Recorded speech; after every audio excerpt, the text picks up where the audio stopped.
अब working of the excretory system of humans का में एक्सक्रीटरी सिस्टम किस तरह से वर्क करता है वो अब हम लोग देखते हैं, है ना। एक तरह से तो हम लोग देख ही लिए हैं, चलिए अब उसको विस्तृत रूप से फिर से देख लेते हैं। The dirty blood containing waste like urea brought by renal artery enters the glomerulus.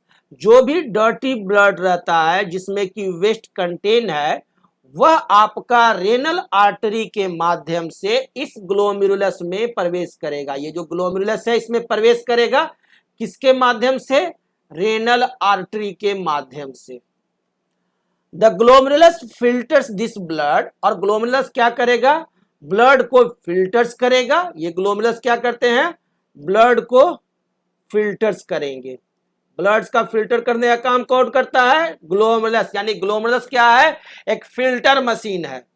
During filtration the substance like glucose, amino acids, salts, water and urea etc present in the blood pass into Bowman's capsule and then enter the tubule of nephron।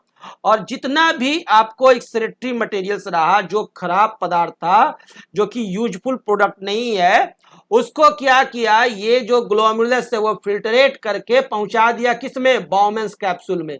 ये नीचे जो Bowman's capsule है इसमें डाल देता है। इस Bowman's capsule में फिल्टरेट करके डाल दिया जो भी आपका वेस्ट मटेरियल है, ठीक है। और उस बाउमेंस कैप्सूल उसे क्या करता है कि उसे इंटर कराता है ट्यूब्यूल ऑफ नेफ्रॉन में। अब वो चला गया, ये बाउमेंस कैप्सूल से चला गया इस ट्यूब्यूल ऑफ नेफ्रॉन में। ये ट्यूब्यूल है, ठीक है, इस ट्यूब्यूल में चला गया।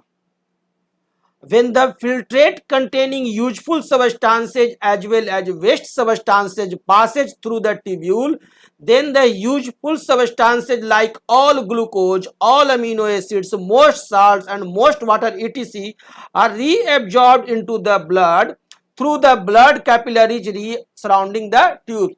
अब ये तो जितने वेस्ट सबस्टांस थे, लेकिन हमको दिखने में लगता है कि ग्लूकोज काम का चीज है, एमिनो एसिड भी काम का चीज है, हमारा कुछ सॉल्ट काम का चीज है, और वाटर बेकार है, ज्यादा हो गया तो उसको छोड़ दो, यूरिया बेकार है, खराब है, छोड़ दो।